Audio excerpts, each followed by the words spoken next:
They say every sunrise carries a message, but the sunrise of Ramadan carries healing. Before the world wakes up, before the streets begin to move, a believer quietly rises for Suhoor. It's not just a pre-dawn meal. It's a moment when the body, the soul, and the heart align with a divine rhythm, something the Prophet Muhammad described as a blessed nourishment. In those soft, silent moments before Fajr, something powerful happens. Your entire system prepares itself for the day ahead physically and spiritually, because this meal isn't only about eating. It's about strength, intention, and gratitude. The Prophet said, "Eat Suhoor, for indeed in Suhoor there is blessing." A simple line, yet it shaped centuries of wellness. Think about it. In a world obsessed with intermittent fasting, Muslims were given the healthiest version of fasting 1400 years ago. The body needs a slow, gentle start before a long day without food. And Suhoor gives exactly that: hydration, energy, balance, and calm.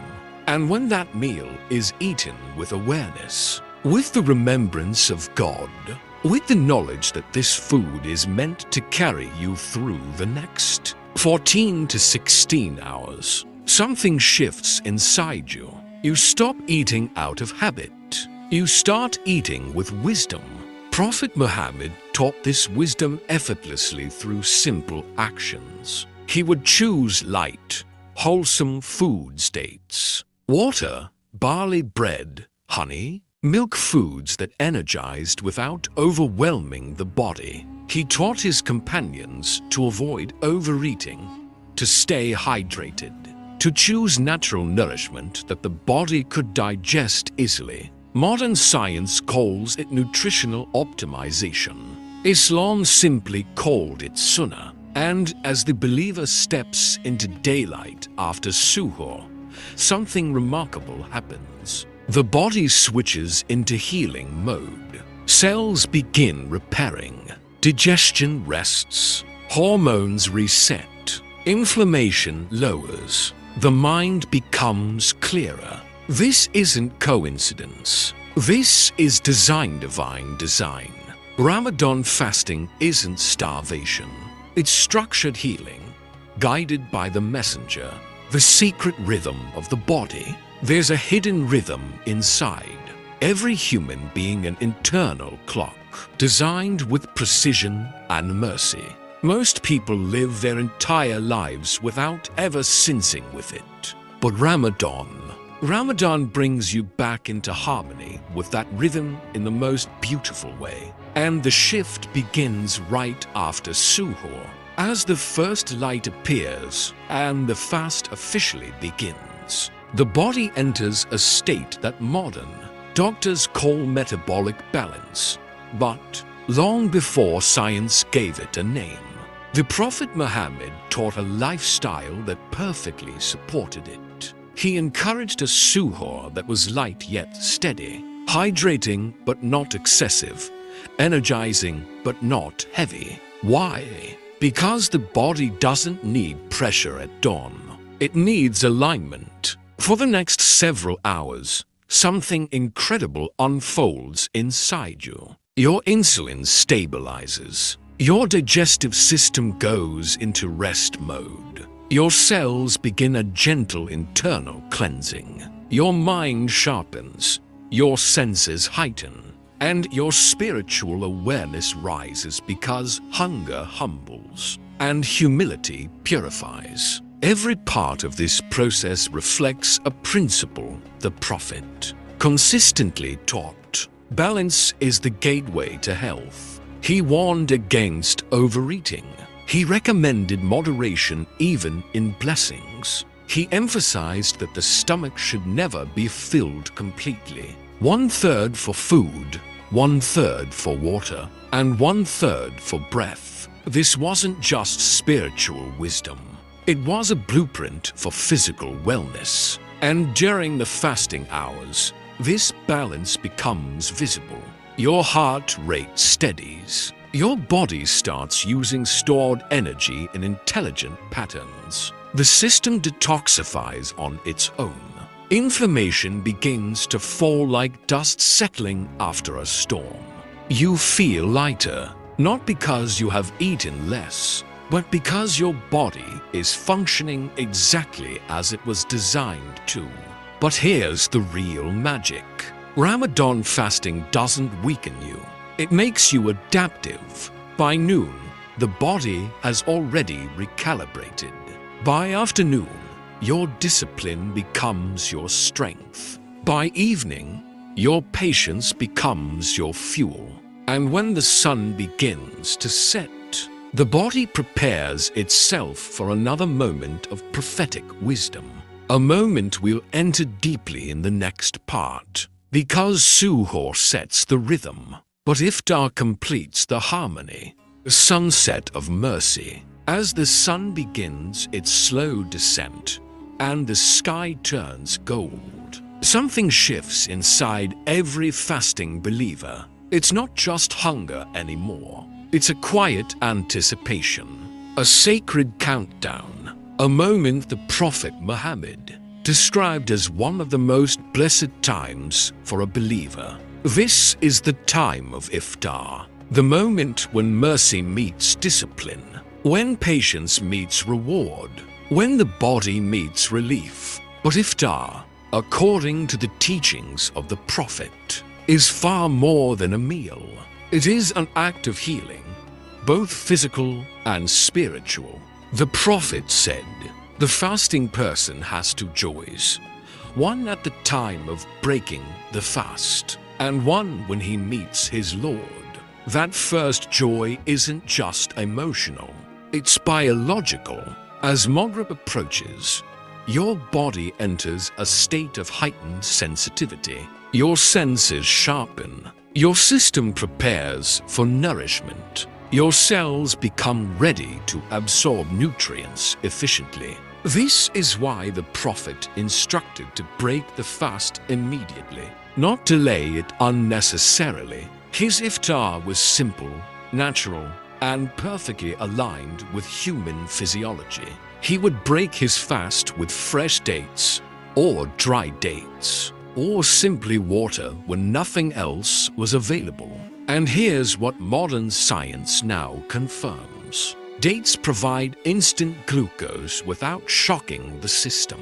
Water restores hydration without overwhelming the stomach. Natural sugars signal the body to shift from fasting mode to feeding mode smoothly. 1,000 nutritionists couldn't design a better first meal. But there's something deeper. Iftar isn't a physical switch, it's a spiritual one. In that single moment, a believer acknowledges that strength was never from food. It was always from Allah. And this awareness creates a calmness that affects the entire body. Stress lowers, cortisol steadies, the heart relaxes, the nervous system resets. Then comes the dinner, but even that, the Prophet taught to approach with moderation.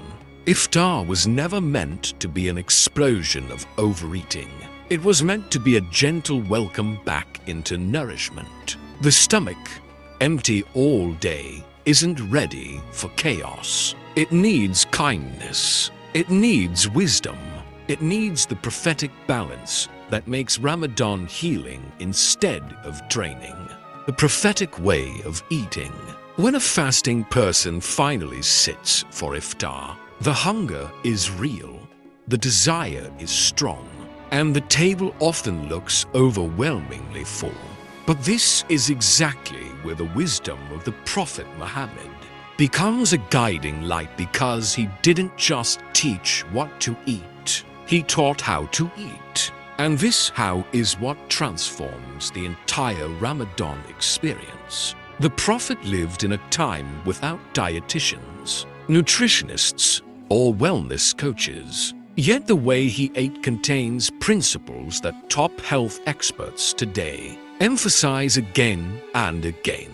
He taught that eating should begin with calmness, not rush. With gratitude, not greed. With moderation, not indulgence. Imagine the moment. You've broken your fast with dates and water. Your body has taken a gentle first breath of nourishment. Now comes the main meal, the moment most people lose their balance. But the Prophet gave a rule that protects the body from harm. The son of Adam does not fill any vessel worse than the stomach. He then advised dividing it into 3 parts: food, water, and breath. This simple guidance is a shield. It prevents discomfort, bloating, fatigue, and the post-iftar crash so many people feel. It keeps the body light, energized, and able to move for prayer. He also encouraged mindful eating, taking smaller bites, chewing well, removing haste from the meal. This isn't just manners, it is biology. When you eat slowly, your brain receives signals of fullness at the right time. The digestive system works peacefully, not under pressure. Then comes another prophetic habit: choosing foods that nourish instead of overwhelm.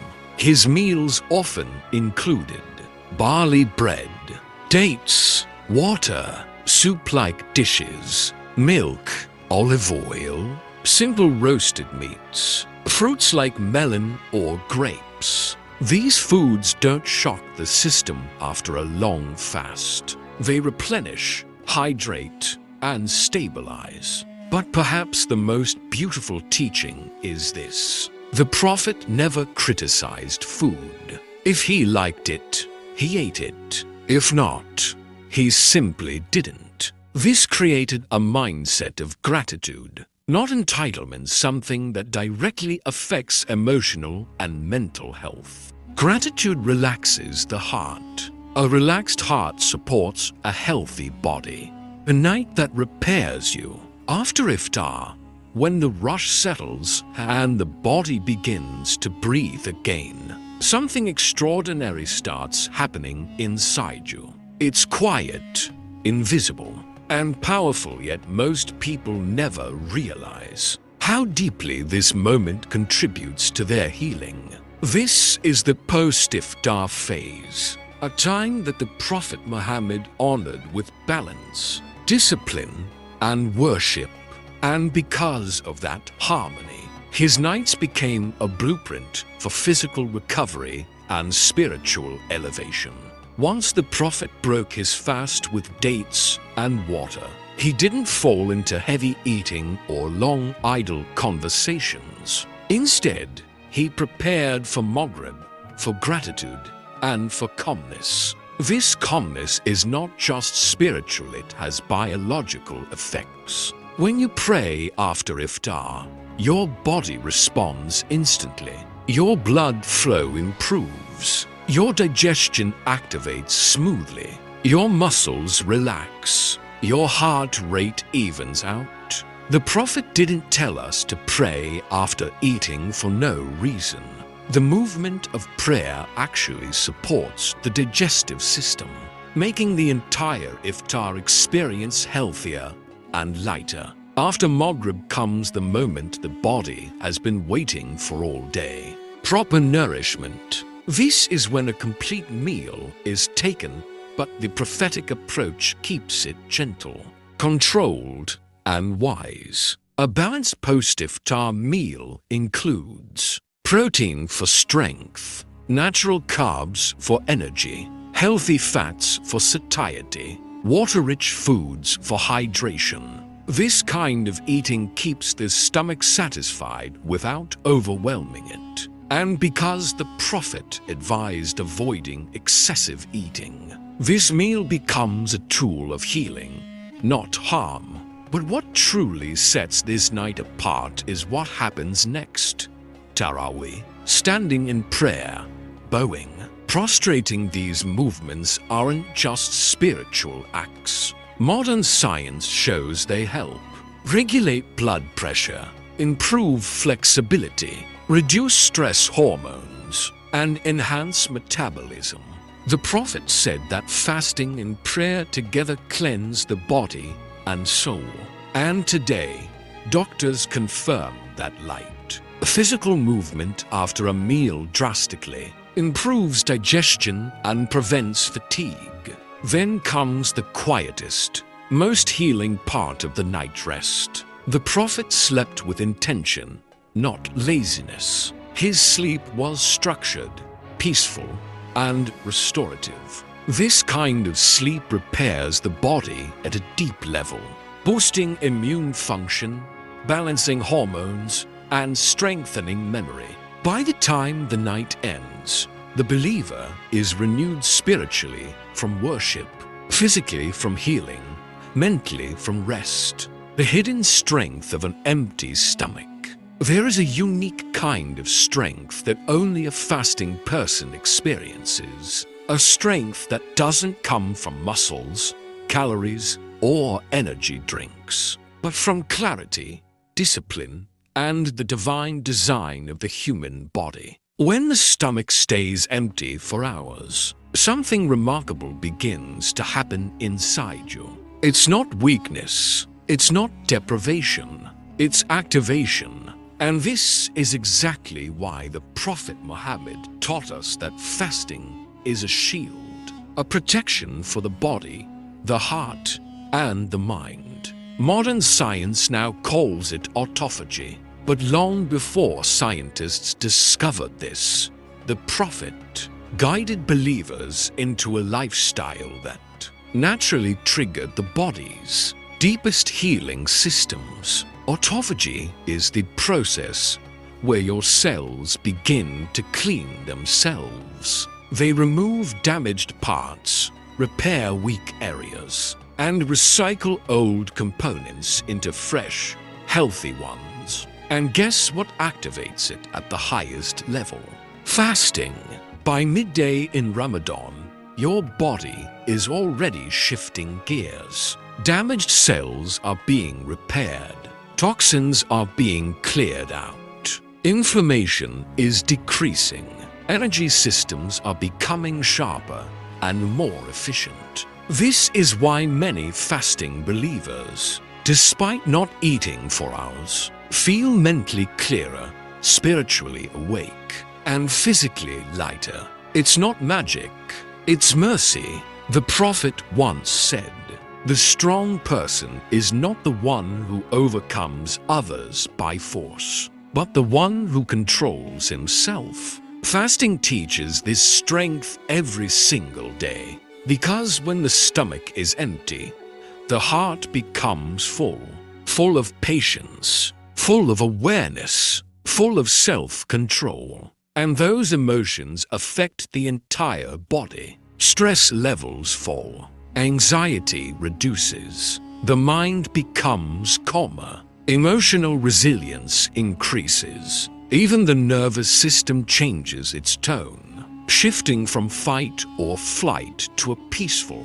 relaxed state perfectly aligned with worship, gratitude, and reflection. The Prophet encouraged believers to embrace this state, not fight it. He taught that hunger, when controlled and intentional, purifies the soul and sharpens the intellect. And by the time ASR approaches, the believer realizes something profound. You're not just surviving the fast, you're becoming stronger because of it. The empty stomach is not a weakness. It's the engine of healing, clarity, and spiritual elevation. When the heart feeds the body, there comes a moment in every fast when the body starts feeling the weight of the day. The thirst deepens, the hunger sharpens, and the energy dips. For many people, this is the hardest part. But for the believer, this moment becomes the most meaningful. Why? Because this is when the heart begins feeding the body. The Prophet Muhammad taught that fasting isn't just about staying away from food and drink. It's about letting the heart take the lead. And when the heart leads, the body follows with extraordinary endurance. As the afternoon hours settle in, something subtle but powerful happens inside you. Your physical strength may decrease, but your spiritual strength increases. Your steps may slow, but your patience grows. Your stomach may be empty, but your purpose becomes full. This is the moment when fasting transforms from a physical act into a spiritual engine. The prophet said, "For every moment the believer is fasting, his body and soul are protected." Modern science describes this time as the deep fasting window, when your body shifts entirely into preservation and optimization mode. Your brain releases calming neurotransmitters. Your hormones rebalance naturally. Your focus becomes sharper. Your emotional stability deepens. Your immune system boosts itself. But the prophet explained it in a far simpler way. Fasting softens the heart, and a soft heart changes everything. When the heart softens, anger lowers. When the heart softens, forgiveness comes easier. When the heart softens, gratitude rises. And these emotional states directly affect physical health, reducing stress, protecting the heart, and lowering tension throughout the body. This is also the time the prophet encouraged believers to make dua. Not just any dua, but deep, personal, honest supplications that come from a place of weakness turning into strength. Because hunger humbles you, and humility opens the doors of acceptance. Your dua in this time is powerful not because your voice is louder, but because your ego is quieter. The hours before Maghrib are a test, yes, but they are also an opportunity, a moment when the body is cleansed, the heart is softened, and the soul is lifted. And by the time sunset approaches, the believer is no longer tired. The believer is transformed. The science of Sunnah hydration. As the final hours of fasting tick away, nothing feels more intense than thirst. Your mouth dries. Your energy dips. Your body aches for water. But here lies one of the greatest prophetic secrets. The Sunnah way of hydration. A method so gentle and so perfect that it protects the body from shock, fatigue, and imbalance the moment iftar begins. Because the Prophet Muhammad didn't just drink water. He taught us how to drink it. And his method aligns perfectly with everything modern health experts emphasize today. When the Prophet broke his fast, he drank water in small sips, never in long gulps, never in sudden chugging. Why? Because after hours of fasting, the stomach is sensitive, the body is dry, and the system needs a gradual rehydration, not a flood. Science confirms this. Drinking to fast can cause dizziness, bloating, electrolyte imbalance, and sudden fatigue. Drinking slowly allows the body to absorb water efficiently, restoring balance without overwhelming the system. But that's just the beginning. The Prophet also recommended drinking water at room temperature, not icy cold. He knew without laboratories or medical research that cold water shocks the stomach, tightens the muscles, and slows digestion after a long fast. Today, doctors tell you the same thing. The Sunnah always knew. And then comes one more detail. A detail that reveals just how deeply Islam connects physical health with emotional well-being. The Prophet taught to say Bismillah before drinking and Alhamdulillah after. This isn't a ritual. It's a mental reset, a moment that shifts your internal state from exhaustion to gratitude. And gratitude itself has measurable effects on the body. It slows the heartbeat. It calms the nervous system.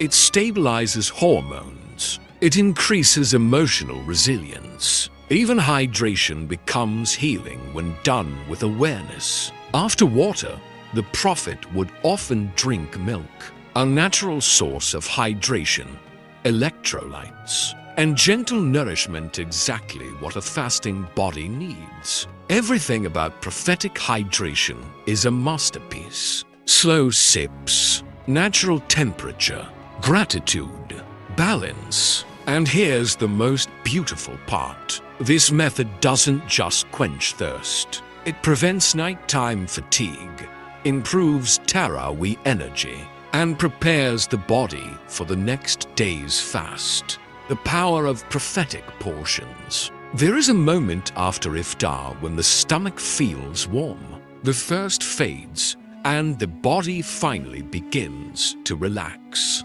This moment is delicate because what you eat next decides whether your night becomes energized or heavy, sluggish, and difficult. And this is where the Prophet Muhammad taught one of the most life-changing principles of health. Eat in portions, not in piles, not in impulses, but in balance. After breaking his fast with dates and water, the Prophet didn't rush into overeating. He paced his meals with intentionality, allowing the body time to adjust. This prophetic practice is now backed by the strongest nutritional science of our time. Let's break it down. When you go from an empty stomach to a heavy plate instantly, your body struggles. Blood sugar spikes. Insulin rises sharply. Fatigue hits. Digestion slows. And the Ramadan crash begins. But when food enters in portions, your body transitions smoothly from fasting to feeding without stress. The Prophet followed a beautiful pattern. Light opening, dates plus water. Prayer for grounding. A moderate meal. Movement, Taraweeh. Rest. This rhythm keeps the stomach calm, the energy steady, and the mind clear. And here's what modern experts now confirm.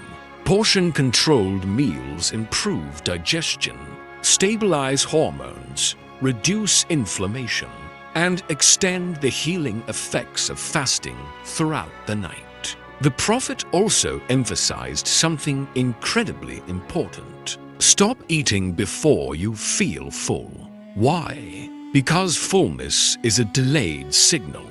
By the time you feel full, you're already overeating. The Sunnah teaches you to stop when you feel comfortably satisfied, a point where the body has enough nourishment without stress. This single habit prevents bloating, protects the liver, improves sleep quality, enhances Taraweeh strength, and keeps energy high for the next day's suhoor. But the Prophet added something deeper, an emotional balance that mirrors physical balance. A believer eats in one intestine, meaning the believer eats with discipline, gratitude, and self-control.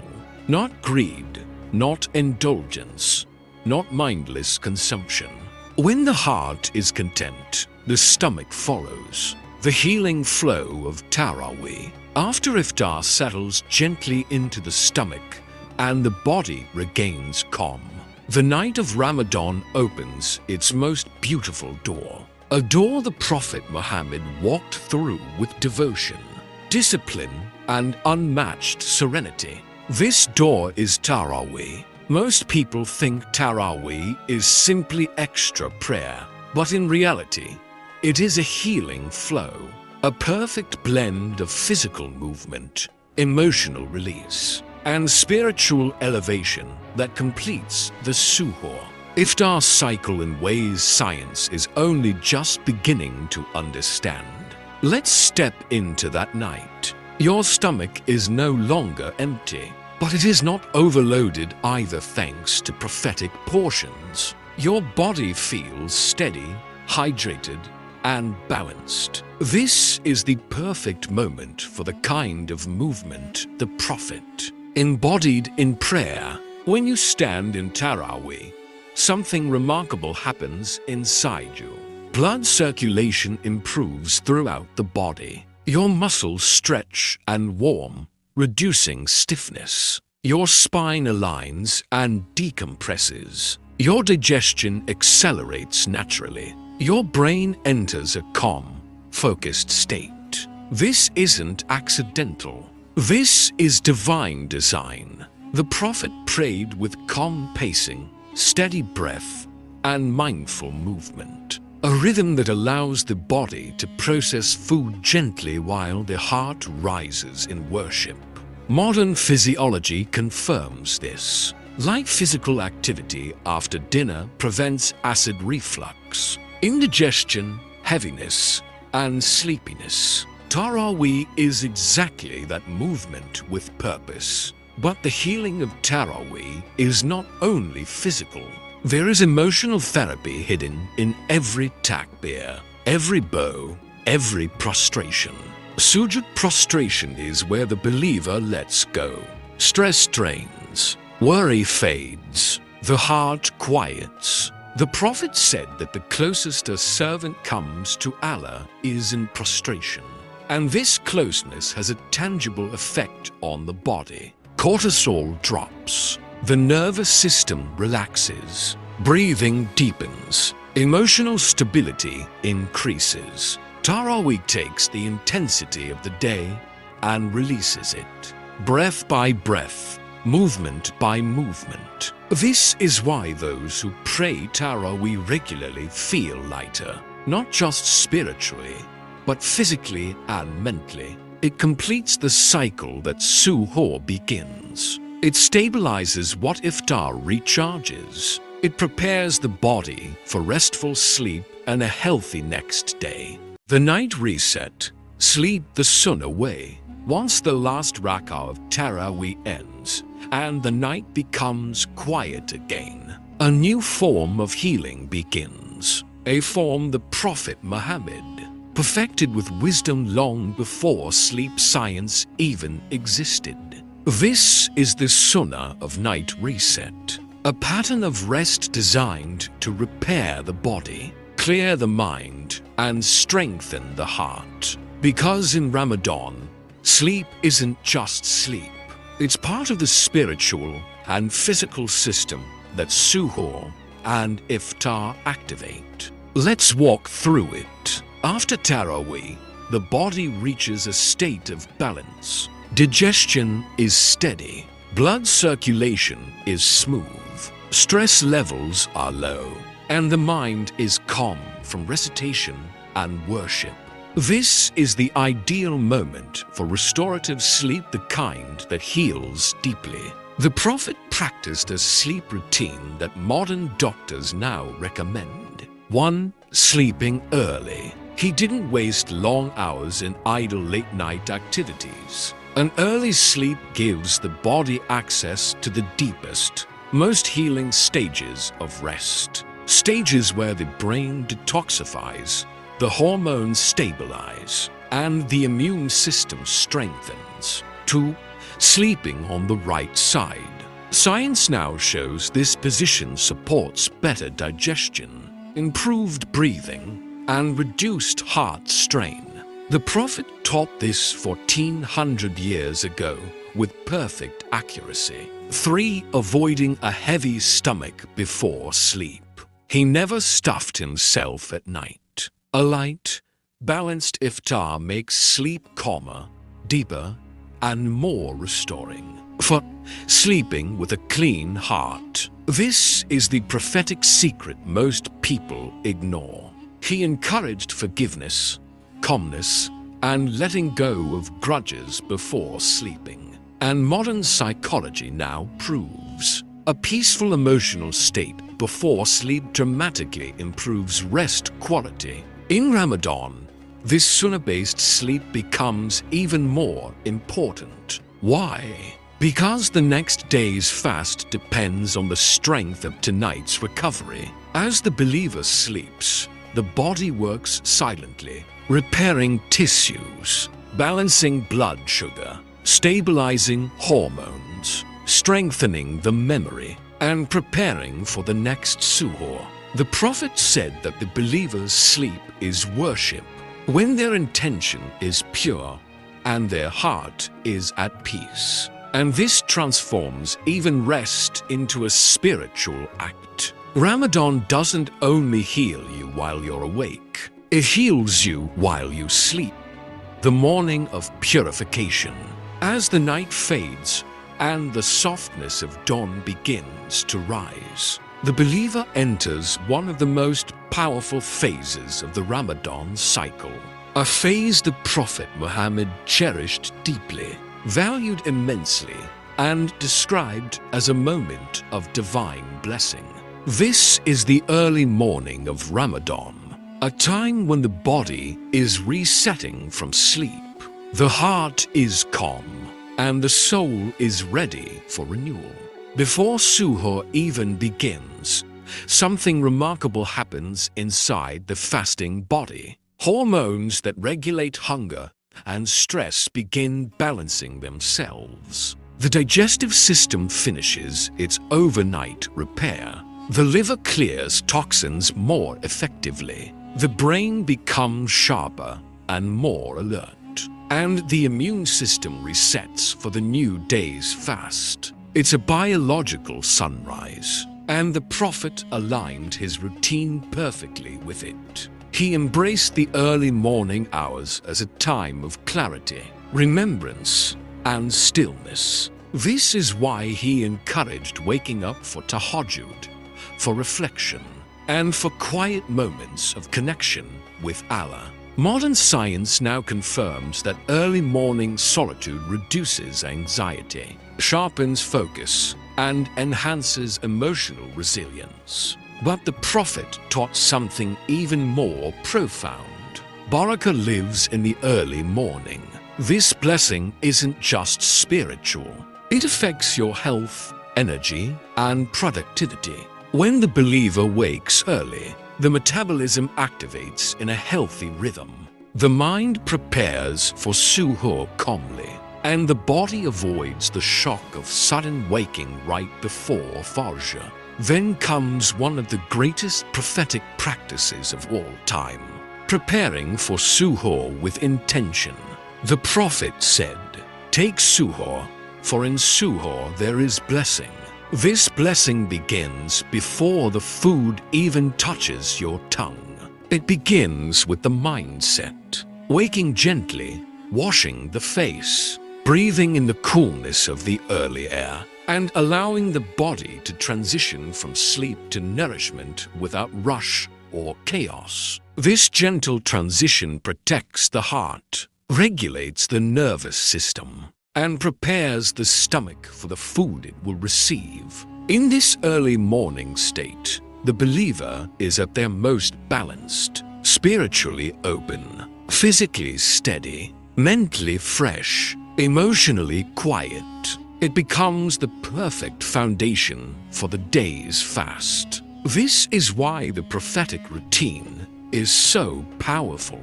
It doesn't just teach you how to eat or drink. It teaches you how to live in harmony with your body's natural rhythms. The morning of Ramadan isn't just the start of a fast. It's the start of purification, inside and out. The secret rhythm between your body and Allah's timing. There's a powerful truth hidden inside the timing of Suhoor and Iftar, something most people overlook. It isn't just about not eating all day or breaking the fast at sunset. It's actually about sensing your body with a divine rhythm, a rhythm designed by Allah and revealed through the teachings of Prophet Muhammad. Modern science calls it the circadian rhythm, the internal 24-hour clock that decides your energy, hormones, digestion, and even mood.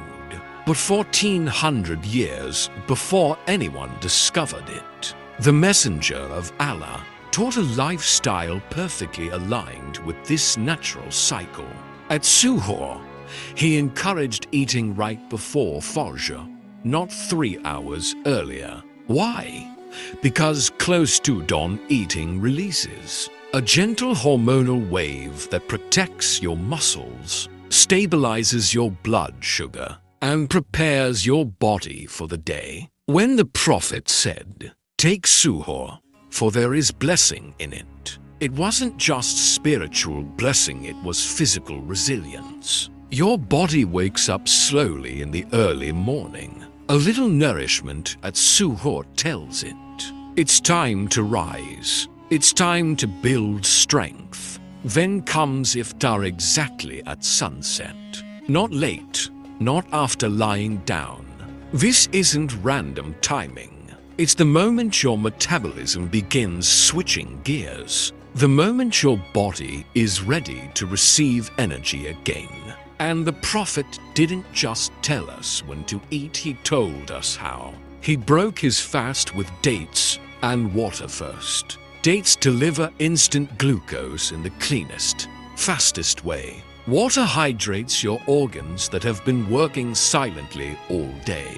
Nothing heavy, nothing greasy, a gentle reawakening. Only after this calm restart did he move to the main meal. You see what's happening here? Your Suhoor sets the tone for the day. Your Iftar resets your internal clock. Both moments align your body with the exact timing Allah programmed into creation. When you follow this prophetic rhythm, something extraordinary happens. Your digestion becomes smoother. Your energy becomes more stable. Your cravings weaken. Your sleep improves. Your mind becomes clearer. But most importantly, your soul feels in tune, as if your entire day has meaning, structure, and divine harmony. This is the secret rhythm, a balance between body and soul, a cycle designed by Allah, a timing perfected by the Prophet, the power of slow eating, a sunnah that heals the modern body. In a world obsessed with speed-fast cars, fast work, fast scrolling, there's one place where speed quietly destroys us: our meals. Most people eat like they're racing against time. Huge bites, barely chewing, swallowing food before the body even understands what's happening. But the Prophet Muhammad taught the opposite. He taught the art of slow, mindful eating, a practice that heals your digestion, calms your mind, and brings gratitude into every bite. Especially at Suhoor and Iftar. When he ate, he didn't rush. He didn't overload his plate. He didn't eat while standing, walking, or distracted. He sat with presence. He took smaller bites. He chewed with patience. And he reminded us not to fill the stomach beyond its limit. He said, "The son of Adam does not fill any vessel worse than his stomach." And then he gave us the golden formula: 1/3 for food, 1/3 for water, and 1/3 for air. This simple teaching is a miracle for the modern body. Here's why slow eating matters, especially in Ramadan. When you take your time with food, your stomach sends signals of satisfaction to your brain. It prevents overeating. It protects you from the common iftar crash, the heaviness, the bloating, the sudden fatigue. Slow eating improves digestion, allowing your body to actually use nutrients instead of fighting against them. At Suhoor, slow eating saves you. It keeps your blood sugar stable for hours. Your energy doesn't drop suddenly. Your hunger stays controlled. Your mind stays sharp. Imagine two people. One eats Suhoor in 3 minutes. The other eats calmly over 15 minutes. The first is starving by noon. The second feels balanced until evening. Same food, different result. The difference is the speed. During iftar, slow eating prevents the shock your empty stomach experiences after hours of fasting. That first glass of water, those few dates, they enter your system gently, the way the Prophet modeled. And here's the real beauty. Slow eating doesn't just heal the body, it heals the soul. It forces you to pause, to taste, to remember Allah's blessings, to show gratitude for every little bite, to feel the peace that comes from eating the Sunnah way. In a fast world, the Sunnah teaches us the courage to slow down. And when you slow down, your meals become more than food. They become moments of healing. The three-bite wisdom. How the Prophet turned food into discipline. There's a powerful principle hidden inside the way the Prophet Muhammad ate something so small, yet so life-changing that modern nutritionists are only now understanding it. A principle that can completely transform your suhoor, your iftar, and your control over hunger. It's the idea of eating in controlled, intentional bites. The Prophet never attacked food. He never devoured it. He ate with measured discipline, taking small portions, chewing properly, and stopping before he felt full. Some scholars describe this prophetic style as pacing your meal in 3 stages, not 3 literal bites, but 3 intentional moments. You begin with gratitude, continue with restraint, and finish with self-control. This rhythm rewires the mind. It teaches your body a deep truth. You control food. Food does not control you. Now imagine applying this wisdom to suhoor. Most people treat suhoor like a survival mission: eat as much as possible, as fast as possible. But the prophetic method says the opposite. Eat less, chew more, and let your body feel each stage. Because when you eat with discipline, something remarkable happens. Your body uses food efficiently. Your energy lasts longer. Your cravings calm down.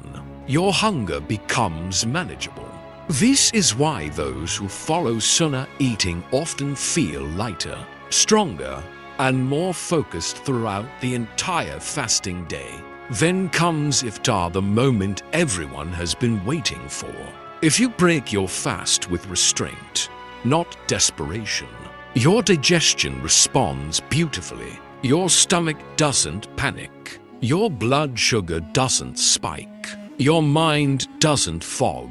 Instead, your system wakes up slowly and smoothly, just like the Prophet taught. A few dates, a sip of water, a pause, then the meal. That pause is the secret. It gives your body time to shift from fasting mode to feeding mode. It protects you from overeating and from the post-iftar crash millions experience every Ramadan. But the deeper miracle is spiritual. When you eat intentionally, you become aware of your blessings. When you pace your bites, you stay humble.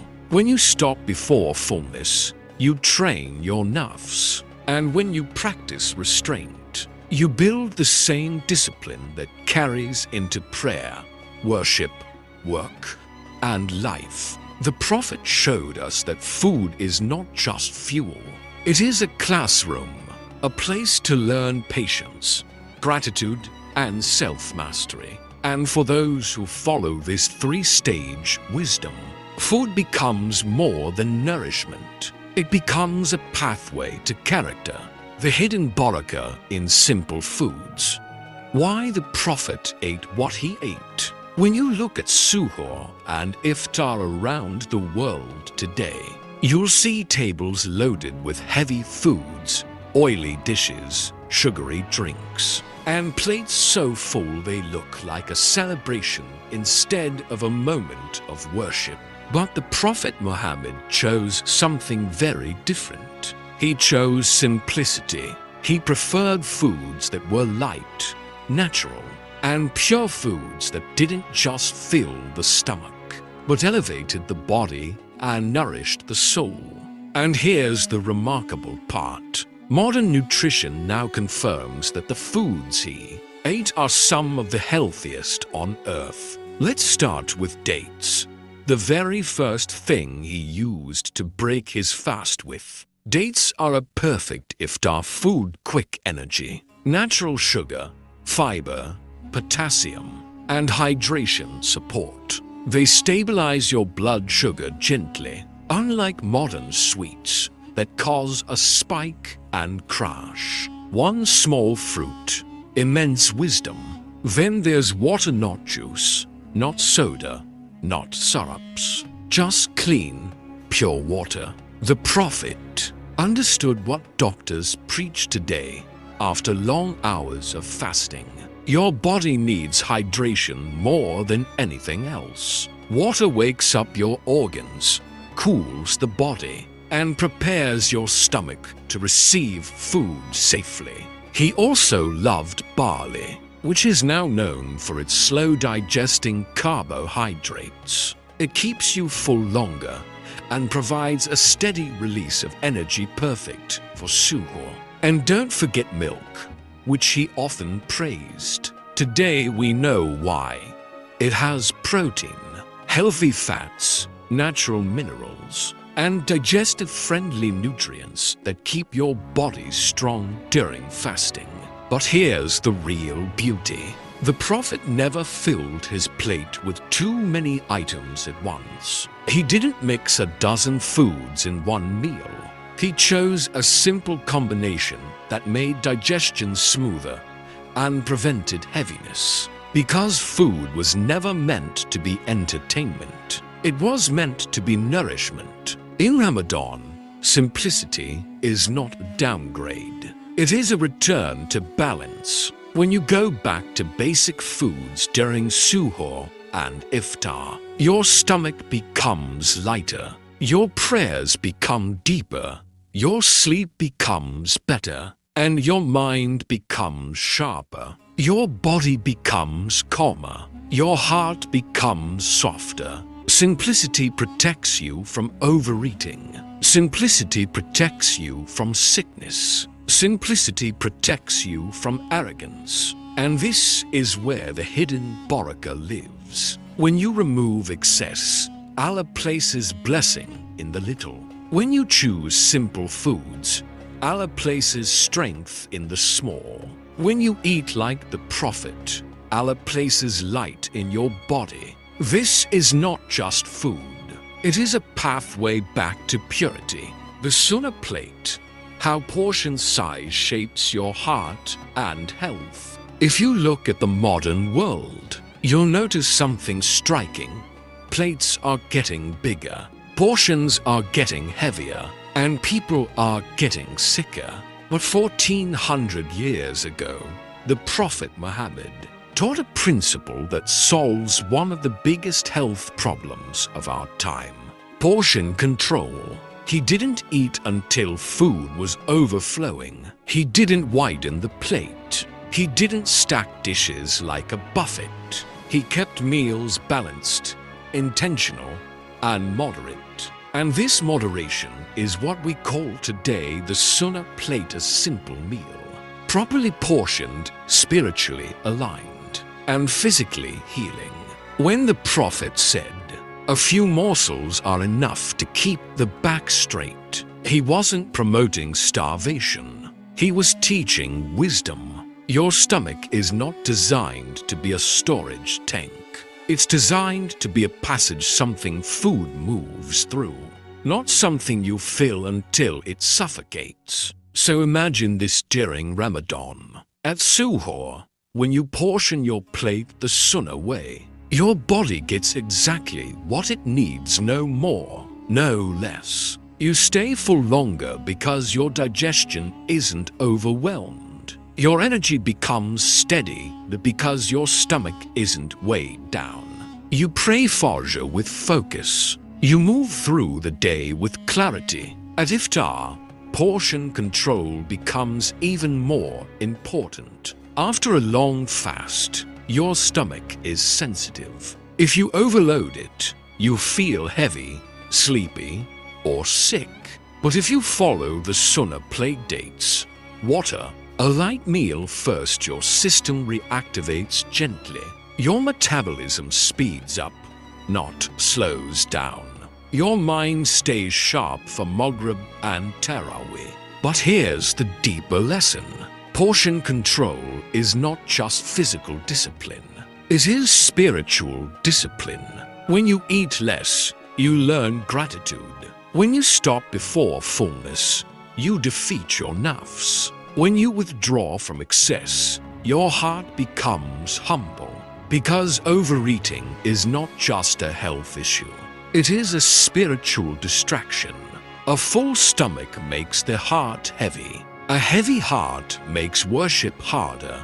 This is why the Prophet taught balance. This is why the Sunnah plate matters. It shapes not just your meal, but your character. So when you portion your food with intention, when you eat with moderation, when you fill 1/3 for food, 1/3 for water, and 1/3 for air, you're not just following a health habit. You're walking in the footsteps of a messenger who understood the human body better than any nutritionist ever will. The Sunnah plate isn't small. It's perfectly sized for both dunya and akhirah. The healing pause. Why the Prophet never rushed from hunger to food. There's a moment in Ramadan most people ignore. The pause between breaking the fast and starting the meal. A few seconds, a small breath, a quiet stillness. But in that moment lies one of the most healing sunnahs of the Prophet Muhammad. When he broke his fast, he didn't instantly attack food.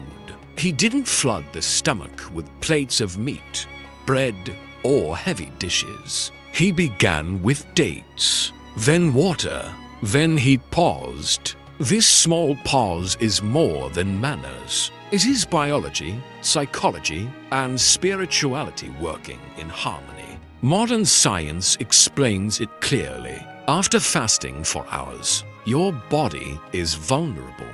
Your digestive system is asleep. Your blood sugar is low. Your stomach lining is sensitive. If you rush food into it, the system panics. Blood sugar spikes. Acidity rises. Digestion slows. Fatigue hits suddenly. And that iftar crash everyone complains about? It comes from skipping the prophetic pause. But when you break your fast like the Prophet, a moment with dates, a sip of water, a small pause, you give your stomach time to wake up gently. This pause acts like a switch, a signal to the brain. Food is coming.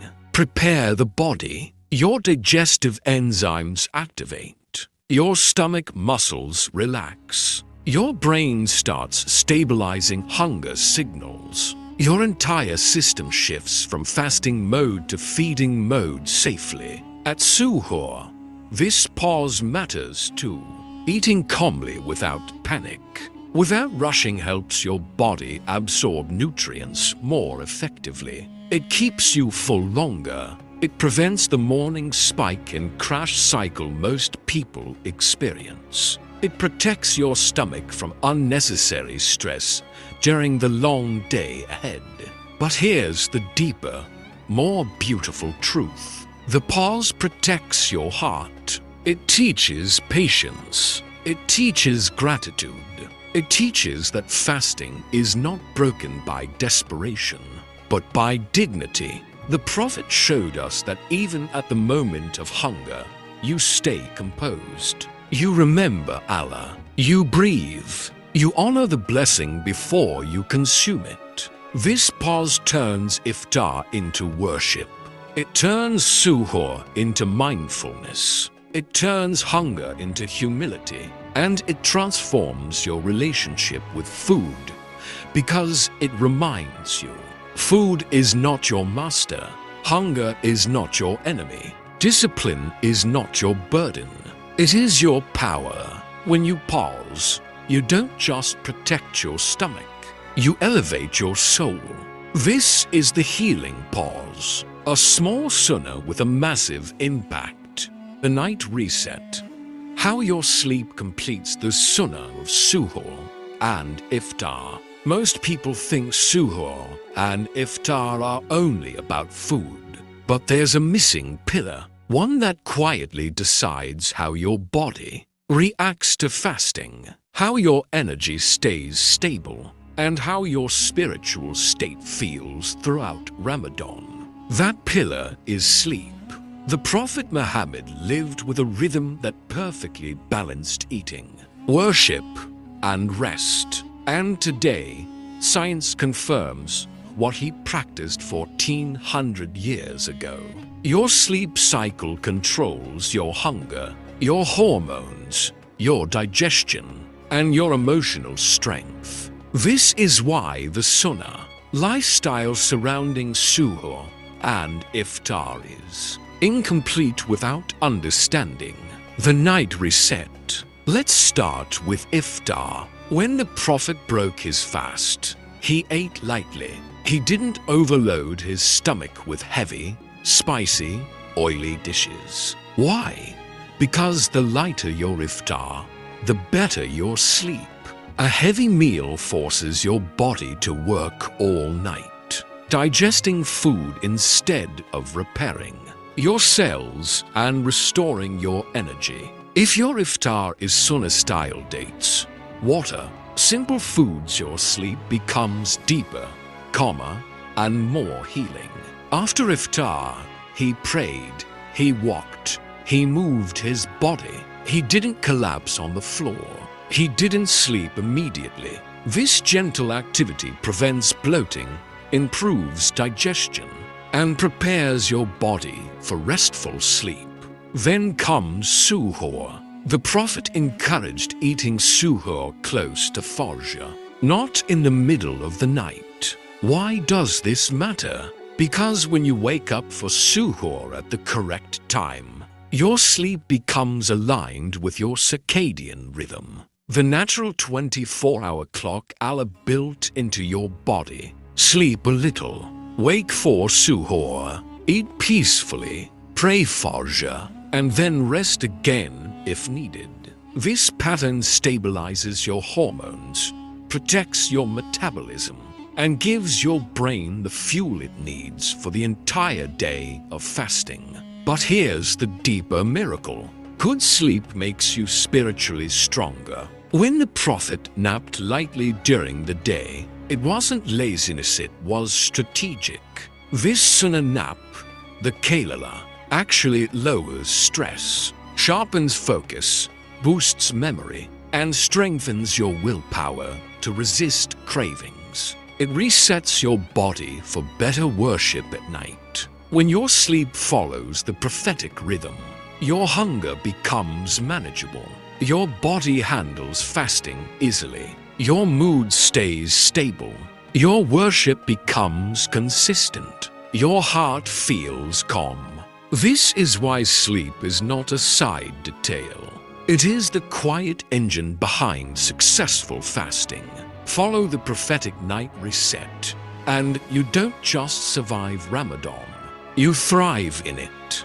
The complete transformation when Suhoor and Iftar become a way of life. When most people think of Ramadan, they think of hunger, thirst, discipline, sacrifice. But by the time you reach this final part, something deeper becomes clear. Ramadan was never just about what you stop eating. It is about who you become. Suhoor and Iftar are not two meals. They are two gates. One opens your day with intention. The other closes your day with gratitude. And everything in between becomes a journey, of self-control, healing, and spiritual awakening by following the teachings of the Prophet Muhammad. These two moments shape your entire character in ways that last long after Ramadan ends. Think about what you've learned. You learned that suhoor is not a rushed meal. It's a blessing-packed moment that stabilizes your energy, sharpens your mind, and strengthens your faith. You learned that iftar is not a feast. It is a gentle, respectful re-entry into nourishment, done with gratitude, not greed. You learned the power of slow eating, how it heals digestion, calms the heart, and teaches patience. You learned the rhythm of eating lightly, stopping before fullness, and honoring the stomach rather than overburdening it. You discovered the magic of simplicity, the barakah hidden in dates, water, milk, barley, and natural foods that fuel both the body and soul. You saw how sleep ties everything together, aligning your body with the divine timing of creation. And you understood how pauses, portion control, and mindful eating build your discipline, protect your heart, and elevate your worship. But here is the real transformation. When Suhoor and Iftar become Sunnah-centered, everything changes. Your body becomes lighter, your mind becomes clearer, your heart becomes softer, your worship becomes stronger, your temptations lose power, your character becomes refined. This is why Ramadan is a training ground not for 30 days, but for life. If you carry these lessons forward, if you continue to eat with balance, if you continue to respect hunger, if you continue to choose simplicity over excess, if you continue to pause, breathe, and show gratitude before every bite, then Suhoor and Iftar stop being rituals and become a lifestyle that honors your body, a lifestyle that strengthens your faith, a lifestyle that brings tranquility to your home, a lifestyle that keeps you aligned with the Sunnah every single day. And in that alignment lies the real healing.